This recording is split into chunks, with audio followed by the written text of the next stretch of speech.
Salman F Rahman, Anisul হক, জুনায়েদ আহমেদ পলক সহ ৩৮ আসামিকে হাজির করা হয়েছে আন্তর্জাতিক অপরাধ ট্রাইব্যুনালে। এই বিষয়ে বিস্তারিত জানাতে সেখান থেকে যুক্ত হচ্ছেন সহকর্মী গালিব ইবনে রিয়াজ। গালিব, আজ কোন কোন মামলায় শুনানি হতে পারে জানাবেন?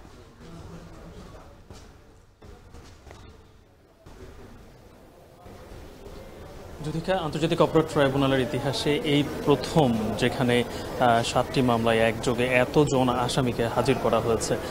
আমরা সকলেই দেখতে পেয়েছি যে ঢাকার আশপাশে কিংবা যেই কয়টি কারাগার রয়েছে যেখানে আন্তর্জাতিক অপরাধ ট্রাইব্যুনালের মামলায় যারা গ্রেপ্তার রয়েছেন তাদেরকে হাজির করা হয়। শুরুতেই আমরা দেখেছি যে কেরানীগঞ্জের আদালত থেকে কারাগার থেকে সাবেক আইনমন্ত্রী আনিসুল হক সহ সেখান থেকে ৯ জন মন্ত্রীকে নিয়ে আসা হয়। এছাড়াও কেরানীগঞ্জের বিশেষ যে কারাগারটি রয়েছে সেখান থেকে সাবেক সেনা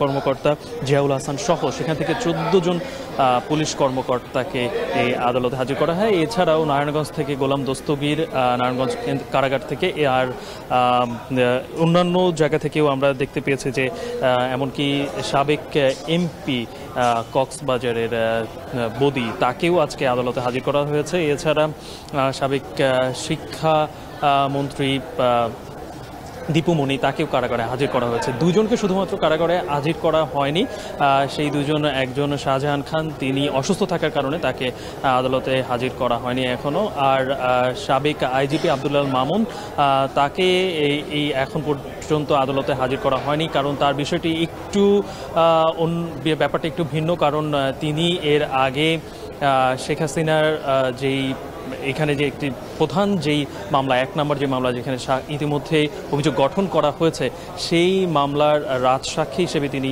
এর আগে আদালতে তিনি জানিয়েছেন, যে কারণে তাকে গত দিনই তিনি নিজের জন্য আলাদা কারাগারে যেন কক্ষের ব্যবস্থা করা হয় এবং নিরাপত্তা ব্যবস্থা যেন দেখা হয় সেই বিষয়টি নিশ্চিতের জন্য হয়তো তাকে এখন পর্যন্ত আদালতে হাজির করা হয়নি। তাই ৪২ জনের মধ্যে আছে যে কার্যতালিকায় যেসব আসামিরা ছিলেন তাদের মধ্যে ২ জন পলাতক রয়েছেন, আর বাকি ৪০ জনের মধ্যে ৩৮ জনকে আজকে এই এখন পর্যন্ত হাজির করা হয়েছে। শুনানি এখনো শুরু হয়নি, শুনানি হয়তো বা কিছুক্ষণ পরে শুরু হবে। আমরা দেখতে পেয়েছি যে বিচারপতি তিনি প্রবেশ করেছেন আদালতে, আদালত প্রাঙ্গণে এসেছেন এবং ভেতরে প্রবেশ করেছেন, কিছুক্ষণ পরে হবে। প্রসিকিউশন থেকে আমরা যতটুকু পর্যন্ত জানতে পেরেছি যে যেহেতু মামলাগুলোর তদন্ত এখন পর্যন্ত চলছে তাই তারা আবারও ফিরতি তারিখের তারা আবেদন করবেন। আর এখানে যে বিশেষ করে বলা যায় যেহেতু অভিযোগ গঠন হয়েছে একটি মামলা, আরেকটি মামলা ছিল যেটা হচ্ছে চাংখারপুলে পুলিশের যে হত্যাকাণ্ড পুলিশি সহায়তায়, সেই মামলারও কিন্তু আজকে শুনানি হবে। এছাড়াও মুগ্ধ হত্যা থেকে শুরু করে আরও কয়েকটি মামলা যেরকম সিলেট এবং কক্সবাজারের একটি মামলাতেও যে কারণে বদিকে এখানে আনা হয়েছে সেই মামলারও এখানে শুনানি হওয়ার কথা রয়েছে। অর্থাৎ শুনানির পরে আসলে জানা যাবে যে আজকে বা আদালত কি বলতে চাচ্ছেন এবং যারা প্রসিকিউশন রয়েছে এই প্রসিকিউশনের পক্ষ থেকেও আসলে তারা কি আবেদন করছেন। তবে ইতিমধ্যে আমি জানিয়েছি যে প্রসিকিউশনের থেকে যেহেতু মামলা এখন পর্যন্ত তদন্তাধীন রয়েছে তাই তারা নতুন তারিখের আবেদন করবেন। আর প্রতিটি মামলায় হচ্ছে আন্তর্জাতিক অপরাধ ট্রাইব্যুনালে এই জুলাই হত্যাকাণ্ডে যেই হত্যাকাণ্ডগুলো সংঘটিত হয়েছিল সেই হত্যাকাণ্ডকে ঘিরেই এই মামলাগুলোর এখন পর্যন্ত আমরা দেখতে পেয়ে মানে এই আন্তর্জাতিক অপরাধ ট্রাইব্যুনালে এই মামলাগুলো রয়েছে, এই ৭টি মামলা, যার মধ্যে আজকে ৪টি মামলা নতুন করে আজকে সাক্ষ্য গ্রহণ হবে, যার মধ্যে সিলেটের সাংবাদিক হত্যাকাণ্ডের একটি মামলা রয়েছে যেটি আজকে অপরাধ ট্রাইব্যুনালে নতুন করে প্রথমবারের মতো এখানে সাক্ষ্য গ্রহণ শুরু হবে। তবে যেটি আসলে শুরুতেই বলছিলাম যে এবারে আজকের আন্তর্জাতিক অপরাধ ট্রাইব্যুনালের বিষয়টি একটু ভিন্ন, কারণ এখন পর্যন্ত এর আগে কখনোই এতজন আসামিকে একসাথে এই ট্রাইব্যুনালে নিয়ে আসা হয়নি। যে কজন আসামি গ্রেপ্তার রয়েছেন মোটামুটি বলা চলে অধিকাংশকেই আজকে এই আন্তর্জাতিক অপরাধ ট্রাইব্যুনালের আদালতে তাদেরকে হাজির করা হয়েছে।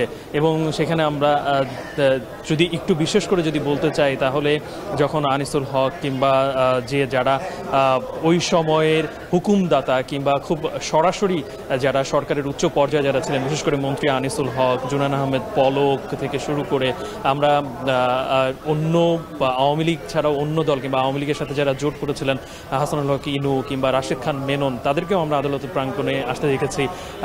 কিংবা সবাই আসলে এর আগে আদালতে যেরকম আসার সময় তারা বিভিন্ন ধরনের কথা তাদের আমরা দেখেছি গণমাধ্যমে উঠে এসেছে, কিন্তু আজকে তারা তেমন কোনো কথাই বলেনি। হয়তো আদালত থেকে বের হওয়ার সময় আমরা তা জানতে পারবো যে কিংবা বুঝতে পারবো যে আসলে আজকের আদালতের ঘটনা কি ঘটেছে এবং সেই প্রেক্ষিতে আসলে তারা কি ধরনের মন্তব্য তারা করতে পারেন। তো এই ছিল এখন পর্যন্ত আমার কাছে আন্তর্জাতিক অপরাধ ট্রাইব্যুনাল থেকে জুলাই হত্যাকাণ্ডের যে 7টি মামলায় আজকে শুনানি হবে সেই শুনানির তার সর্বশেষ তথ্য। আন্তর্জাতিক অপরাধ ট্রাইব্যুনাল থেকে যুক্ত ছিলেন সহকর্মী গালিব ইবনে রিয়াজ, জানাচ্ছিলেন সেখানকার খবরাখবর। আরএফএল ওয়াটার পাম্পের অটো থার্মাল